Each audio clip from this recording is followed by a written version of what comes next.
Asian ಆನೆಗಳ ಸಂರಕ್ಷಣೆ ಮತ್ತು ಆನೆ ಮಾನವ ಸಂಘರ್ಷ ತಪ್ಪಿಸುವ ಯೋಜನೆಗೆ ಕರ್ನಾಟಕ ಅರಣ್ಯ ಇಲಾಖೆ ಹಾಗೂ ಭಾರತೀಯ ವಿಜ್ಞಾನ ಸಂಸ್ಥೆ ಜಂಟಿ ಒಡಂಬಡಿಕೆ ಮಾಡಿಕೊಂಡಿವೆ. ಚಾಮರಾಜನಗರ, ಮೈಸೂರು, ಕೊಡಗು, ಹಾಸನ ಜಿಲ್ಲೆಗಳ ಆನೆ ಸಂರಕ್ಷಿತ ಅರಣ್ಯ ಪ್ರದೇಶ ಈ ಯೋಜನೆಯ ವ್ಯಾಪ್ತಿಯಲ್ಲಿ ಇದೆ. ಗಣತಿ ಪ್ರಕಾರ 6,395ಕ್ಕೂ ಹೆಚ್ಚು ಆನೆಗಳು ಈ ಪ್ರದೇಶದಲ್ಲಿ ವಾಸಿಸುತ್ತಿವೆ. ಹೀಗಾಗಿ ಇದನ್ನು ದೇಶ ಮತ್ತು ರಾಜ್ಯದಲ್ಲೇ ಅತಿ ಹೆಚ್ಚು ಆನೆಗಳಿರುವ ಪ್ರದೇಶ ಎಂದು ಪರಿಗಣಿಸಲಾಗಿದೆ. ಒಡಂಬಡಿಕೆ ಪ್ರಕಾರ ಉಪಗ್ರಹ ಟೆಲಿಮೆಟ್ರಿ, ಕ್ಯಾಮೆರಾ ಟ್ರ್ಯಾಪ್, ಡ್ರೋನ್ ಕ್ಯಾಮೆರಾಗಳಿಂದ ಆನೆಗಳ ಮೇಲೆ ಕಣ್ಗಾವಲಿಡುವುದು, ಆನೆಗಳು ಹೊರಡಿಸುವ ಶಬ್ದಗಳಿಂದ ಅವುಗಳು ಇರುವ ಪ್ರದೇಶಗಳನ್ನು ಗುರುತಿಸುವುದು, ಇವುಗಳ ಸಹಾಯದಿಂದಾಗಿ ಜನರಿಗೆ ಮೊದಲಿಗೆ ಎಚ್ಚರಿಕೆ ನೀಡುವುದು ಮೂಲಕ ಮಾನವ ಪ್ರಾಣಿಗಳ ಸಂಘರ್ಷ ತಪ್ಪಿಸುವುದು ಬಹುಮುಖ್ಯ ಅಂಶವಾಗಿದೆ.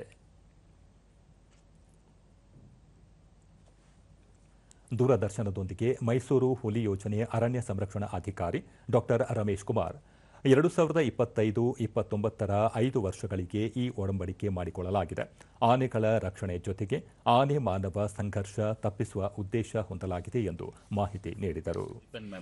ಅಂದ್ರೆ ಲ್ಯಾಂಡ್ಸ್ಕೇಪ್ ಲೆವೆಲ್ ಅಲ್ಲಿ ಆನೆಯನ್ನು ಹೆಂಗ್ ಮ್ಯಾನೇಜ್ ಮಾಡಬಹುದು ಅಂತ ನಿಟ್ಟಿನಲ್ಲಿ ಈ MOU ಸೈನ್ ಆಗಿದೆ. ಈ MOU ಪ್ರಕಾರ ಇದು ಒಂದು 5 ಕಾಲಕ್ಕೆ ಇದೆ. 2025 ರಿಂದ 2029 ಇಸುವವರೆಗೆ ಇದು 5 ಕಾಲ.